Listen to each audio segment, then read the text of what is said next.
కూడి వచ్చిన అందరికీ నా హృదయపూర్వకమైన వందనాలు. దైవజనులకి, సమస్యలందరికీ కూడా నా హృదయపూర్వకమైన వందనాలు. కీర్తనల గ్రంథము 45వ అధ్యాయం. కీర్తనల గ్రంథము 45వ అధ్యాయము 13వ వచనం 14వ వచనం మనం చదువుకున్నాము. కీర్తనలు 45, 13, 14. అంతఃపురములో నుండు రాజకుమార్తె కేవలం మహిమగలది. ఆమె వస్త్రము బంగారు బుట్టా పని చేసిన విచిత్రమైన పనిగల వస్త్రములను ధరించుకొని ఆమె తీసుకొని రావడుచు. చిన్న ప్రార్థన చేసుకుని, మహాపరిషుద్ధుల నా ప్రేమ గల తండ్రి, మీ పరిశుద్ధ నామానికి, మీ మహోన్నతమైన నామానికి రచ వేలాది వేల వందనాలు, స్తుతులు, స్తోత్రాలు ప్రభా. తండ్రి, పునరుద్ధాన దినాన్ని బట్టి రచ రెండవ ఆరాధనను బట్టి మీకు స్తోత్రాలు ప్రభా. తండ్రి, మాతో మీరు మాట్లాడాలండి. ఎలాంటి అర్హత యోగ్యత నాకు లేదు రచన తండ్రి ప్రభా. తండ్రి, మీరే మాట్లాడగలరండి మా హృదయాలను ప్రభా. మీ తట త్రిప్పగలరని, మా హృదయాల్లో మీ వాక్యాన్ని మీరు ఫలింపజేయగలరని ప్రభా అడిగి వేడుకుంటున్నాను తండ్రి. ప్రభా, మాతో మీరు మాట్లాడండి. మమ్మల్ని ప్రభా మీరు వాక్యం ద్వారా సరిదిద్దగలరని, వాక్యంలో ఉన్న ప్రభా సారాంశాన్ని ప్రభా మాకు తెలియజేయగలరని అడుగుతూ యేసు ప్రభా అతి పరిశుద్ధ నామంలో అడిగి వేడుకుంటున్నాను నా ప్రియ పరలోకపు తండ్రి. ఆమేన్. కీర్తనల గ్రంథము 45, 13వ వచనం చూసుకుంటే, అంతఃపురములో నుండు రాజకుమార్తె కేవలము మహిమ గలది. ఆమె వస్త్రము బంగారు పుట్ట పని చేసినది. విచిత్రమైన పనిగల వస్త్రములను ధరించుకొని రాజు వద్దకు ఆమె తీసుకొని రాబడుచున్నది. ఇక్కడ మనం చూసుకుంటే అంతఃపురంలో నుండి రాజకుమార్తె అని మనం చూస్తాం. అంటే ఆమె కేవలము మహిమ కలది. ఎందుకంటే ఆమె అంతగా అలంకరించబడటానికి కారణం ఏంటంటే, ఆయన రాజు ముందు నిలబడాలి కదా. రాజు ముందు నిలబడాలంటే ఒక అర్హత అనేది మనకు కావాలి. మన రాజు ముందు మనం నిలబడాలంటే మనకు కూడా ఒక క్వాలిఫికేషన్ అనేది, ఒక అర్హత అనేది మనకు కావాలి. అది ఈ వాక్యంలో నుంచి మనము చూసుకున్నాము.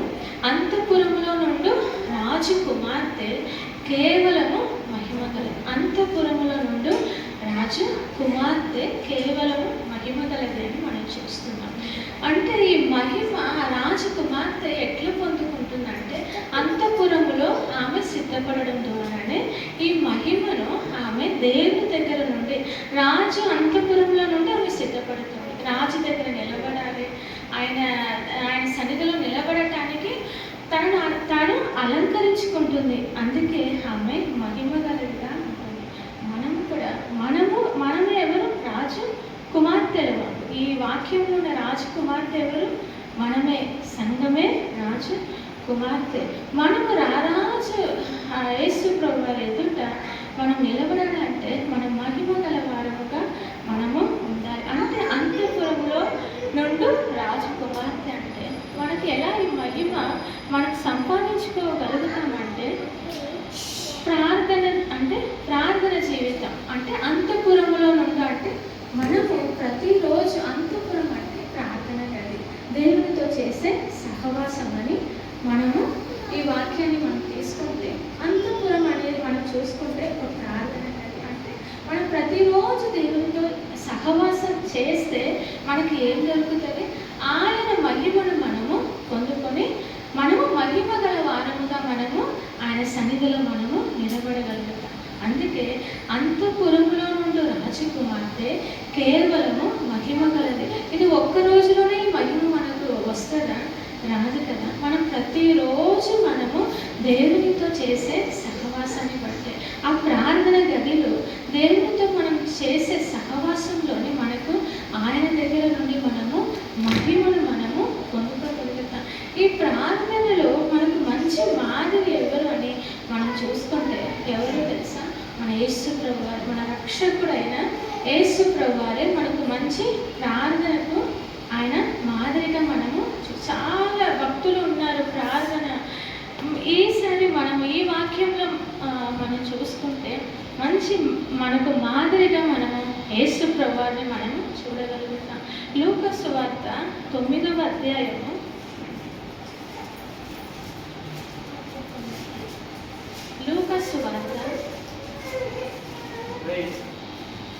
9వ అధ్యాయము 28, 29.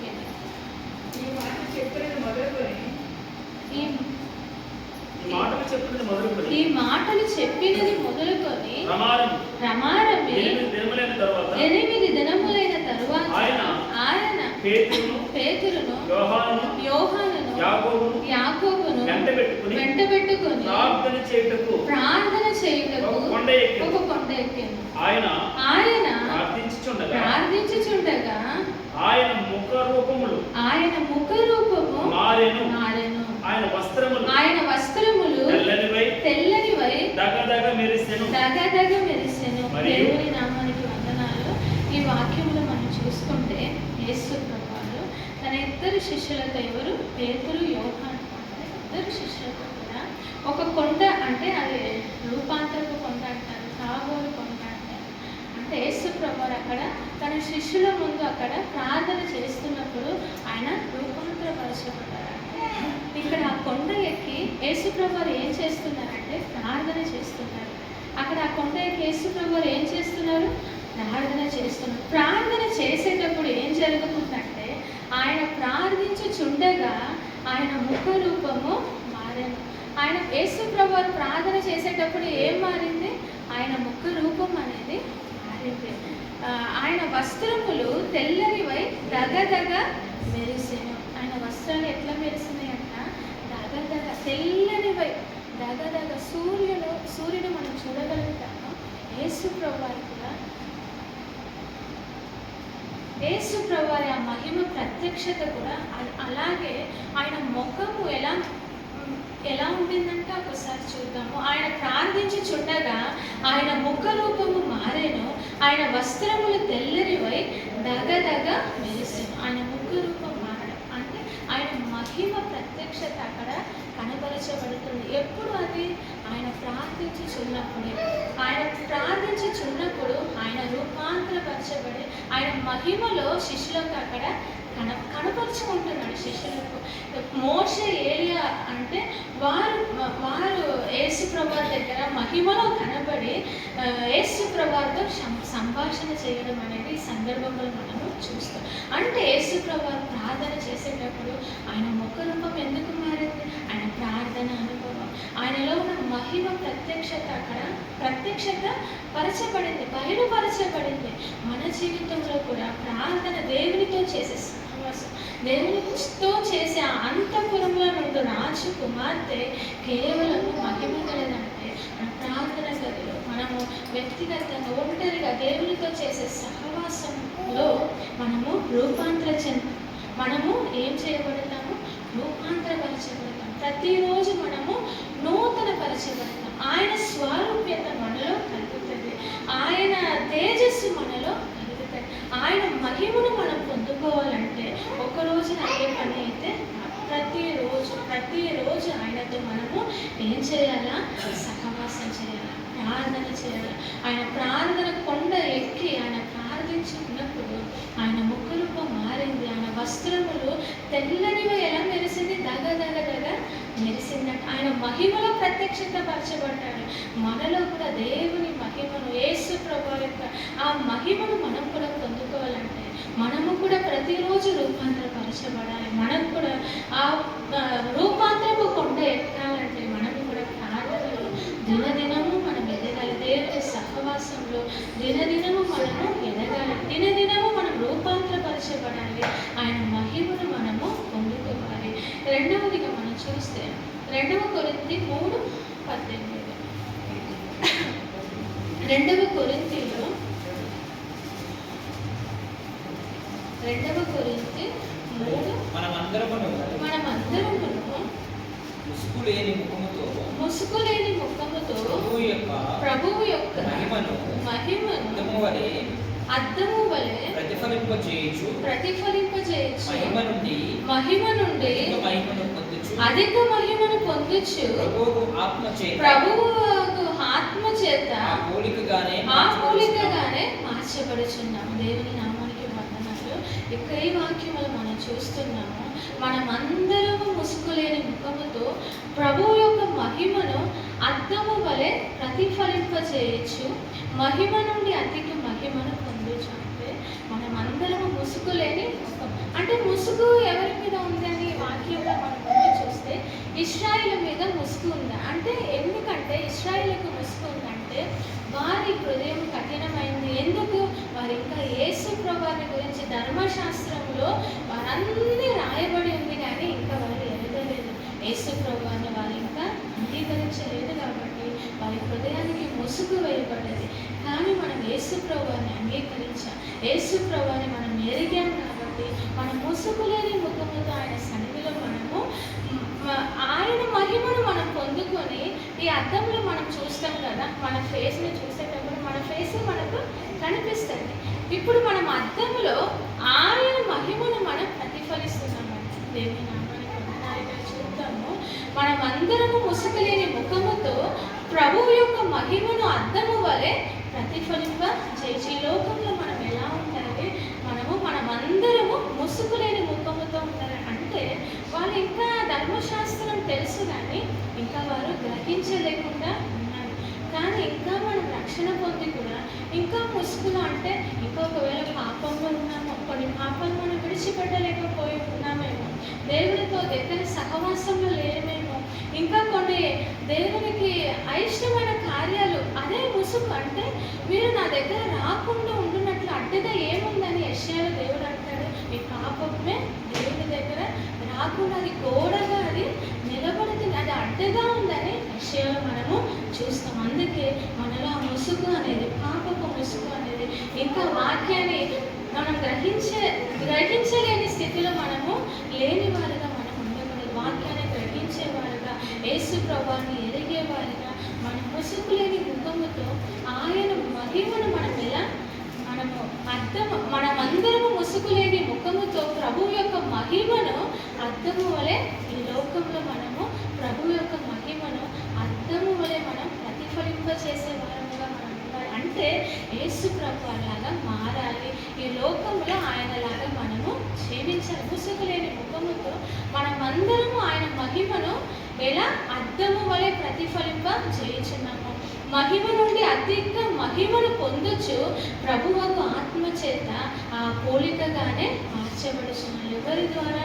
ప్రభువుకు ఆత్మ చేత, పరిశుద్ధ ఆత్మ చేతనే మనము యేసు ప్రభువు యొక్క పోలికగా మనము మార్చబడుతున్నాం. పరిశుద్ధ ఆత్మ ద్వారానే ప్రతిరోజు మనము రూపాంతరపరచబడుతున్నాం. ప్రార్థనలో మనము రోమియోలో మనం చూస్తాం కదా, మనం ఎలా ప్రార్థన చేయాలో మనకు తెలియదు. దానికి ఆత్మ తాను ఉచ్చరింప శక్యము కానీ మూలుగులతో మన కొరకు ఆయన విజ్ఞాపనము చేర్చిన మనకు తెలియదు. ప్రార్థన ఎలా యుక్తంగా ఎలా చేయాలి? దేవుని సన్నిధిలో ప్రసంగిలు అంటారు కదా, నీవు దేవుని సన్నిధిలోకి నువ్వు పోయినప్పుడు నువ్వు నీ ప్రవర్తన జాగ్రత్త చూసుకో. ఆయన ఆకాశం అందు ఉన్నాడు, నువ్వు భూమి మీద ఉన్నాడు కానీ అక్కడ మనల్ని హెచ్చరిస్తారు. ఎందుకు? మనల్ని మనం సరి చేసుకోవాలి. పరిశుద్ధ ఆత్మ దేవుడు మనకు ఆయన పోలికగా, యేసు ప్రభువుని పోలికగా మార్చడానికి పరిశుద్ధ ఆత్మదేవుడు మనకు సహాయించాలి. అందుకే ప్రతిరోజు మనము ఆయన మహిమను పొందుకోవాలి. ఆయన మహిమను మనం పొందుకొని మహిమ నుండి మహిమలో మనము ఎదగాలని దేవుడు కోరుచున్నాడంటే దేవుడితో సహవాసం చేయడం వల్ల, ప్రార్థనలో ఎదగడం వల్ల పరిశుద్ధ ఆత్మదేవుడు మనం యేసు ప్రభువులాగా మనము ఆయన పోలికగా మారటానికి పరిశుద్ధ ఆత్మదేవుడు మనకు సహాయం చేస్తాడు. 17వ వచనంలో మనం చూస్తాం కదా, ప్రభువే ఆత్మ, ప్రభువు యొక్క ఆత్మ ఎక్కడ ఉండునో అక్కడ స్వాతంత్ర్యము ఉండును. కానీ కొన్ని పరిస్థితులు మనము అంటే ఎదగలేకపోతాం కదా, అంటే ప్రార్థనలు ఎదగలేకపోతాం, వాక్యం కొన్ని పాపాలు దేవునికి మనకు అడ్డుగా నిలుస్తూ ఉంటాయి కదా. కానీ అవి విడిచిపెట్టడానికి కూడా పరిశుద్ధాత్మ దేవుడు మనకు మనం అడగాలి, దేవుని అడగాలి, దేవుని బతిమాలాలి, పరిశుద్ధాత్మ దేవుని సహాయాన్ని పొందుకోవాలి. ప్రభువు యొక్క ఆత్మ ఎక్కడ ఉండునో అక్కడ స్వాతంత్ర్యత ఉన్నదంట. అంటే దేవుని ఆత్మ ఎక్కడ ఉంటుందో అక్కడ మనకు విడుదల ఉంది, అక్కడ మనకు సంపూర్ణమైన విడుదల, అక్కడ మనకు స్వాతంత్ర్యం అంటే ఏంటి? విడుదల అనేది అర్థం కదా. పాపం నుండి నాకు విడుదల, నాకు విమోచన. అప్పుడే మనము పరిశుద్ధాత్మ ద్వారా దేవుని పోలికలు, యేసుప్రభువు వారి పోలికలు మనము మార్చబడాలి. ఒకవేళ ఈ ముసుగున మనలో ఉంటే మనం ఏం చేయాలి? పరిశుద్ధాత్మ సహాయాన్ని మనము కోరుకోవాలి. ప్రభువా, నేను విడిచిపెట్టలేకపోతున్నా, కొన్ని పాపములు నేను దూరం చేయలేదు, ఈ ముసుగు నాలో ఉంది అని మనం దేవుని దగ్గర మనం ప్రార్థన చేసేటప్పుడు పరిశుద్ధాత్మ దేవుడు మనకు సహాయం చేస్తాడు. మనము ప్రతిరోజు ఆయన మహిమను పొంది ఈ లోకంలో అద్దములో ఆయన మహిమను మనం అద్దము వలె మనము ప్రతిఫలింపజేయాలని. అంటే ఆయన ఎలా ఉన్నారో మనం కూడా ఆయనలాగా మనము ఇతరులకు మనము బయలుపరచు, అంటే మనల్ని మనము కనుపరుచుకోవాలి. యేసుప్రభువు ఎలా ఉన్నారంటే అలా మనము కూడా నడుచుకోవాలని దేవుడి వాక్యంలో ఆయన పోలికగా మనం మారాలంటే మన పరిశుద్ధాత్మ దేవుడి సహాయం, ప్రార్థన సహాయం ద్వారా మనము మార్చబడగలిగే, అనుదినం రూపాంతరపరచబడగలుగుతామని దేవుని వాక్యంలో మనం ఇక్కడ చూస్తున్నాం. అదేవిధంగా మనం చూస్తే ఎఫెసీలు 5:27 మనం చూస్తే, ఎఫెసీ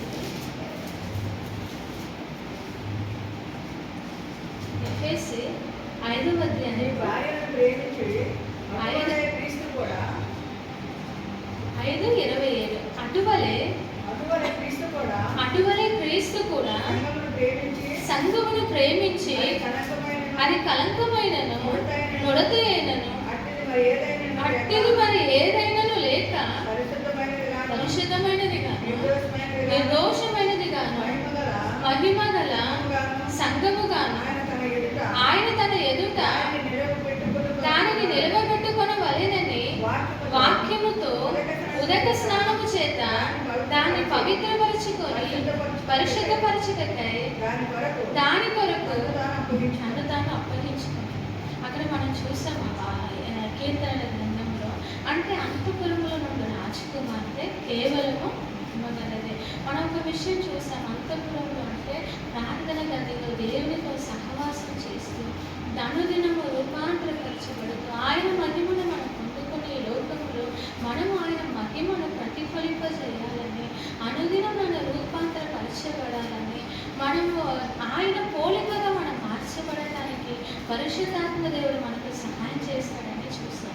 రెండవదిగా మనం చూస్తే మనము ఆయన మహిమను పొందుకోవాలంటే ఆయన మన కొరకు ప్రయదానాన్ని మన కొరకు ఆయన చెల్లించాడు. ఏంటంటే అటువలే క్రీస్తు కూడా సంఘాన్ని ప్రేమించి అది కలంకమైనదిగా ముడత అయినను మట్టిది మరి ఏదైనాను లేక పరిశుద్ధమైనదిగాను నిర్దోషమైనదిగాను మహిమ గల సంఘముగాను ఆయన తన ఎదుట దాన్ని నిలబెట్టుకొనవలెనని వాక్యముతో ఉదక స్నానము చేత దాన్ని పవిత్రపరచుకొని పరిశుద్ధపరచుట కొరకై దాని కొరకు తను తాను అర్పించుకున్నాడు. మనల్ని మహిమగల సంఘముగా ఆయన ఎదుట అంటే ఆయన ఎలాంటి వారు? ఆయనలో ఏ మచ్చ లేదు, ఆయనలో ఏ డాగు కూడా లేదు. యేసుప్రభువు ఇప్పుడు పాత నిబంధన గ్రంథంలో బలులు అర్పించేటప్పుడు ఆ బలులను పరీక్షిస్తారు కదా, ఒక పరిహారంగా బలు తీసుకొచ్చేటప్పుడు ఆ బలి ఏదైతే ఉందో, ఆ బలి పశువు ఏదైతే ఉందో దాన్ని పరీక్షిస్తారు. దాంట్లో ఏమైనా మచ్చ ఉందా, ఏమైనా డాగు ఉందా, ఏమైనా దోషం ఉందా, అది దేవుని దృష్టిలో అది అంగీకరించబడదని అది పరీక్షించిన తర్వాతే ఆ బలిపీఠంలో వారు బలిస్తారు. అదేవిధంగా యేసుప్రభువు మన కొరకు పరీక్షింపబడ్డారు. ఆయనను 6 సార్లు తీర్పు తీర్చారంట. 6 సార్లు తీర్పు. ఆయన ఎక్కడైనా దోషి అని తీర్చబడలేదు, ఆయన నిర్దోషి అని, ఆయన నీతిమంతుడని, ఆయనలో ఏ పాపము లేదని, ఆయన నిరపరాధి అని ఆయన సర్టిఫికెట్ అక్కడ ముద్ర. ఆయన ఏ పాపము ఎరగని వాడని దేవుని వాక్యం, ఆయన నోట ఏ కపటము కూడా లేదని మనం దేవుని వాక్యంలో చూస్తున్నాం. ఆయన ఎదుట మనం నిలబడాలంటే ఆయనలాగానే మనం మార్చబడాలి. మనలో ఏ కలకం ఉండకూడదు, ఏ మచ్చ ఉండకూడదు, ఏ డాగు ఉండకూడదు, ఏ ముడత మనలో ఉండకూడదని మన మహిమ గల సంఘముగా ఆయన ఎదుట మనం నిలబెట్టడానికి ఆయన ఏం చేశారంటే తను తానే సిలువ యాగంలో తను తానే బలిగా ఆయన అర్పించుకున్నాడు. మనం అనుదినం మనం పవిత్రపరచబడాలంటే ఏ మచ్చ మనలో ఉండకూడదు, ఏ డాగు ఏ కలంకం మనలో ఉండకూడదు అని మనం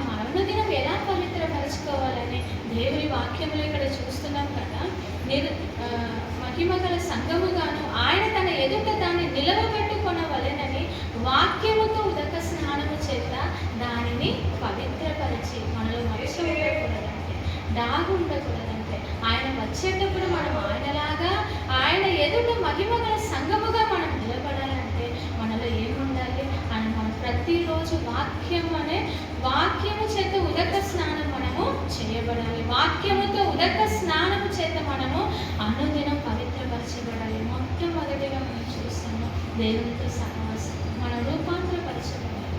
ఉన్న రీతిని మనం ఉండకూడదు. మనం దేవుని స్వరూపంలో ప్రతిరోజు మార్చబడాలి. దేవుని పోలికగా మనం మార్చబడాలి. ఆయన మహిమను మనం పొందుకొని ఈ లోకంలో దేవుని మహిమను మనము ప్రతిఫలింపజేయాలి.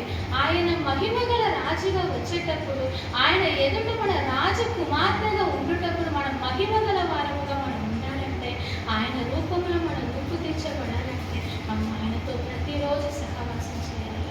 ప్రతిరోజు ఆయన దగ్గర మనము ప్రార్థన అనుభవంలో మనం ఎదుగుట ద్వారా పరిశుద్ధాత్మ దేవుడు ఆయన పోలికగా మనల్ని అనుదినము దేవుని వాక్యము చేత మనము ఉదక స్నానం చేయబడాలి. దేవుని వాక్యం చదవాలి, దేవుని వాక్యం వినుటలో, దేవుని వాక్యం ధ్యానించటలో, దేవుని వాక్యం మన దగ్గర వచ్చేటప్పుడు మనలో ఏమైనా మచ్చ ఉందా? నేను ఇక్కడ సరిలేను, ఇక్కడ నేను అవిధేయతతో ఉన్నానా, ఇక్కడ నేను లోబడలేకపోతున్నానా, నేను ఇక్కడ అవిశ్వాసిగా ఉన్నానా, ఇక్కడ నేను వెనుకంచి వేసి ఉన్నానా, రక్షణ పొందిన దినంలో కంటే ఇక్కడ నేను ఎక్కడైనా తొట్టిపోయానా?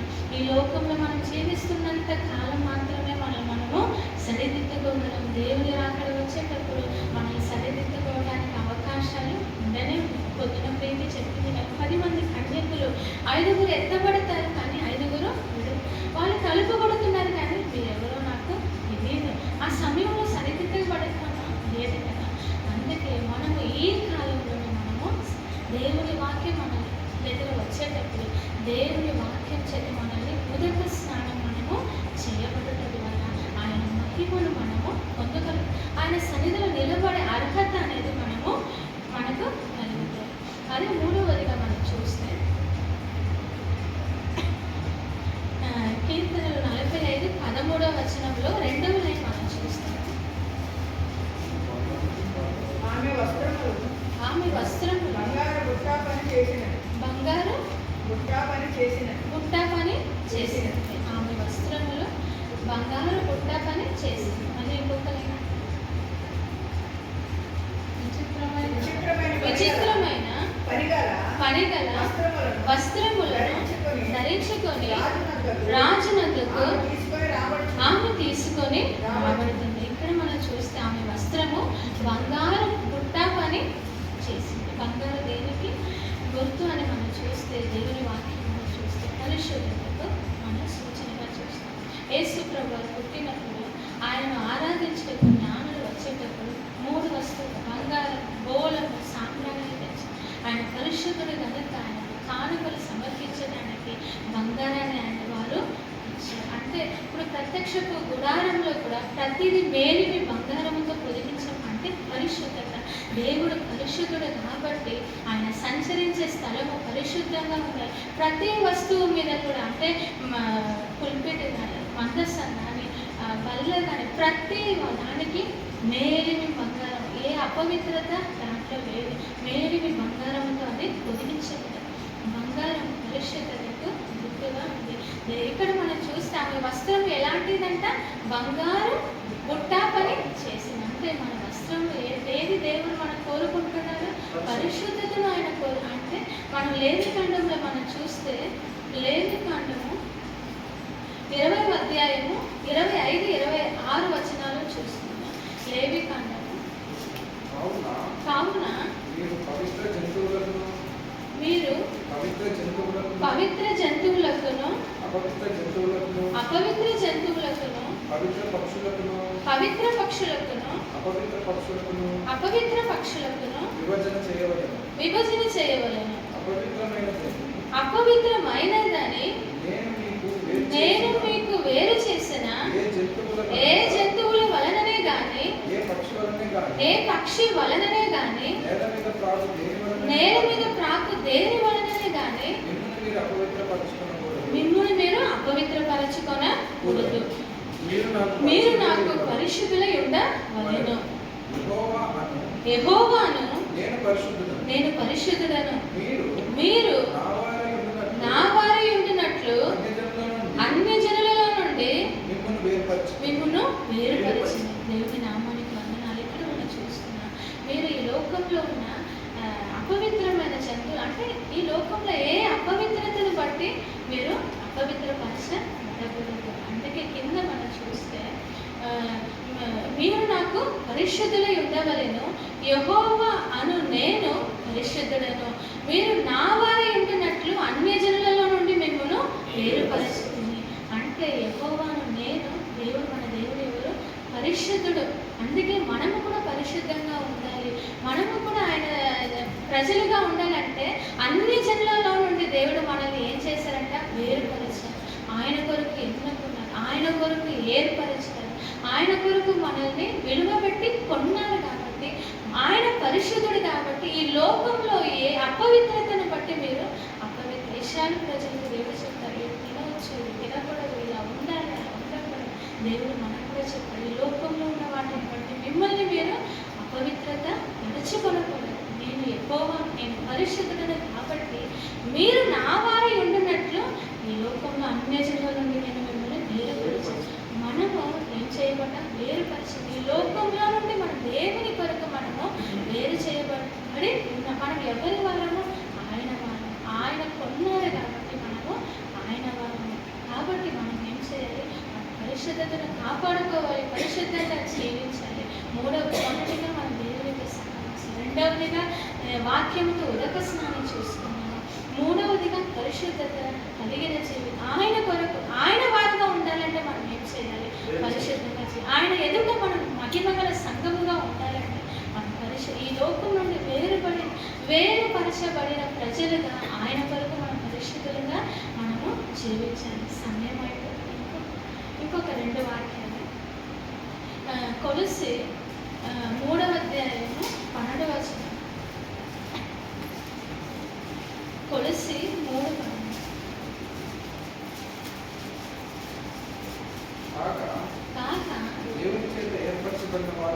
దేవుని చేత ఏర్పరచబడిన వారము, పరిశుద్ధులను, ప్రియులైన వారికి తగినట్లు మీరు జాలిగల మనస్సును, దయాళత్వమును, వినయమును, సాత్వికమును, దీర్ఘశాంతమును ధరించుకొనుడి. ఇక్కడ ఎవడైనాను తనకు హాని చేసినని ఒకడు అనుకుని ఎడల ఒకరినొకడు సహించుచు ఒకరినొకడు క్షమించుడి. ప్రభువు మిమ్మును క్షమించినలాగున మీరును క్షమించుడి. వీటన్నిటిపైన పరిపూర్ణతకు అనుబంధమైన ప్రేమను ధరించుకోండి. దేవుని నామానికి వందనాలు. ఇక్కడ మనం చూస్తాం ఆమె వస్త్రము బంగారు బుట్ట పని, విచిత్రమైన పనిగల వస్త్రములు ధరించుకొని ఆమె రాజునకు. విచిత్రమైన పనిగల వస్త్రం అంటే మన సౌందర్యాన్ని, మన అలంకరణని దేవుడు మన ఎడల కోరుకుంటున్నాడు. ఇప్పుడు మన రాజు దగ్గర వెళ్ళాలంటే మనకు ఒక అలంకరణ అనేది కావాలి కదా.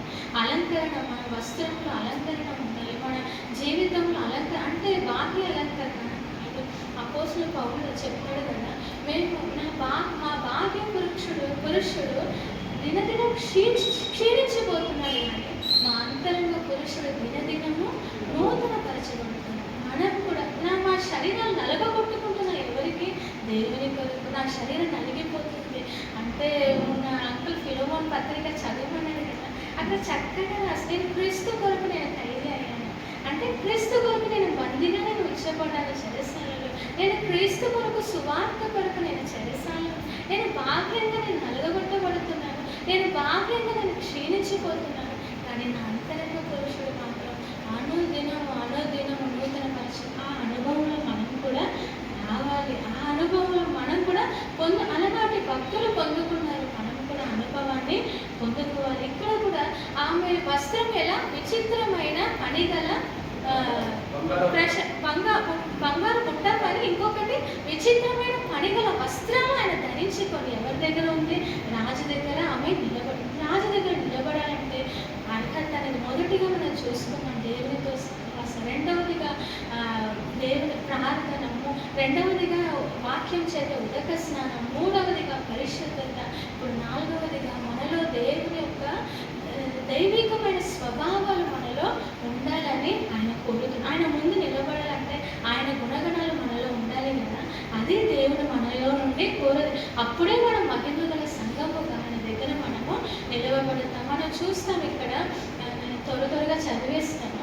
కాగా దేవుని చేత ఏర్పరచబడిన వారును పరిశుద్ధులను ప్రియులైన వారికి తగినట్లు మనం ఎలా ఉండాలి? జాలిగల మనస్సు, దయాళుత్వము, వినయము, సాత్వికము, దీర్ఘశాంతాన్ని మనం ఏం చేయాలి?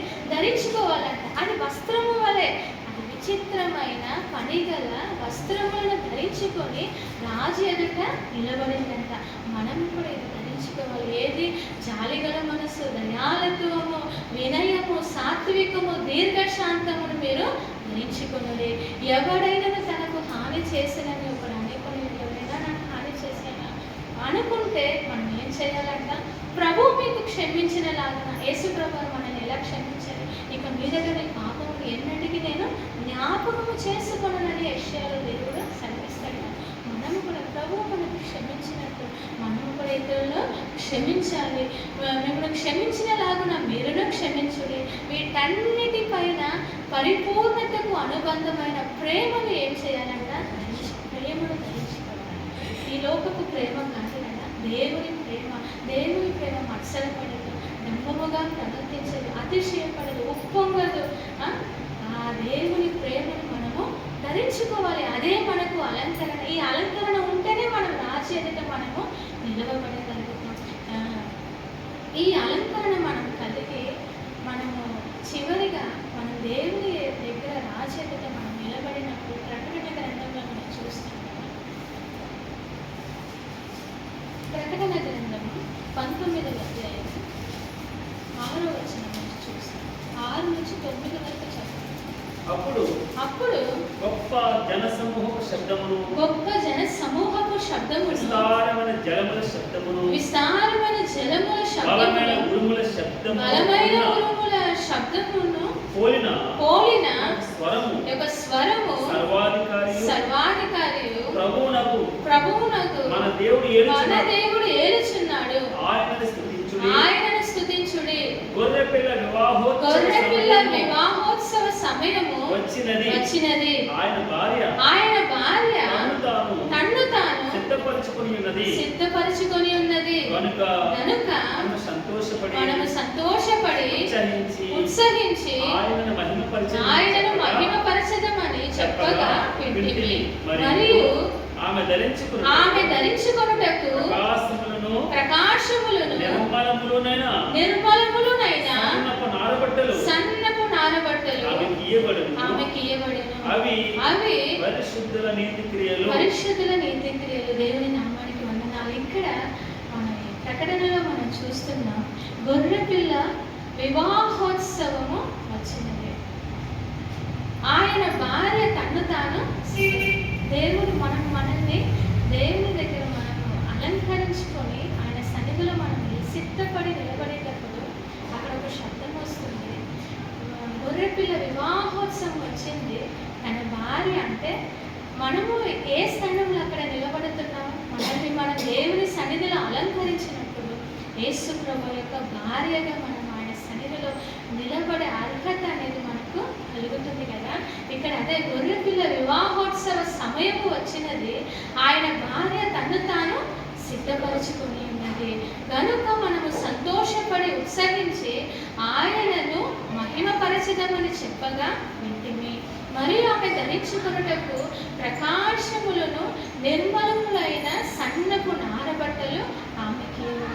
అక్కడ దేవుని సన్నిధిలో ఆయన భార్య సిద్ధపరుచుకున్నదంటే మనల్ని మనం సిద్ధపరుచుకొని ఆయన భార్య ఒక అర్హత కలిగిన రాజు కుమార్తెగా, రాజు ఎదుట మహిమ గల సంఘముగా ఆయన మహిమను పొందుకొని ఆయన సన్నిధిలో మనం నిలబడేటప్పుడు ఆయన భార్య తను తాను సిద్ధపరుచుకొని ఉన్నదని ఆమెకి ఏ వస్త్రంలో అక్కడ ఇవ్వబడుతుందంటే నిర్మలమైన సన్నపు నారబట్టు. అంటే ఆమె ధరించుకొనుటకు ప్రకాశములను అంటే ప్రకాశములను నిర్మలములైన సన్నపు నారబట్టలు ఆమెకి ఇవ్వబడింది. అది పరిశుద్ధుల యొక్క నీతి క్రియలే. వారు పరిశుద్ధంగా ఈ లోకంలో చేసిన నీతి క్రియలే వారికి అక్కడ ఘనతగా నిర్మలమైన ప్రకాశమానమైన సన్నపు నారబట్టలు అక్కడ ధరింపజేయడానికి, రాజుట నిలబడటానికి ఒక అర్హత వారు మనము అర్హతలో ఆ భార్య స్థానంలో అక్కడ నిలబడి ఆ వస్త్రాలను మనం సంపాదించుకోవాలంటే ఈ లోకంలో మనం చేయాల్సిన మొట్టమొదటిగా మనం చూస్తాము దేవుని సహవాసం. ప్రతిరోజు ఆయన పోలికలు మనం మార్చబడాలి, మనం ఎదగాలి, మన ముసుగు లేని వారంగా, పాపము లేని వారంగా దేవుని సన్నిధిలో మనం రూపాంతరపరచబడాలి. దేవుని వాక్యం చేత ఉతక స్నానం మనం చేయబడాలి. ఆయన పరిశుద్ధుడు ఈ లోకంలో నుండి మనల్ని వేరుపరచాడు, ఆయన కొరకు వేరుపరచారు, ఆయన కొరకు ఏర్పరచారు. ఆయన పరిశుద్ధుడు కాబట్టి మనం పరిశుద్ధంగా జీవించాలి. ఇంకా ఆయన గుణగణాలు కలిగి మనం జీవించాలి. ఇంకా ఆరవదిగా మనల్ని సిద్ధపరచుకొని ఆయన సన్నిధిలో మనల్ని అలంకరించుకొని నిలబడేటప్పుడు ఆయన మనకు భార్య కన్నా సిద్ధపరచుకోవడాన్ని ఆయన ప్రకాశమానమైన ఆయన నిర్మలమైన సన్నని నారబట్టలైన విలువ కలిగిన తన వధువు వస్త్రాన్ని, పరిశుద్ధ వస్త్రాన్ని మనము పొందుకోగలుగుతాం. చిన్న వాక్యం దేవుడు దీవించుకోవాలి.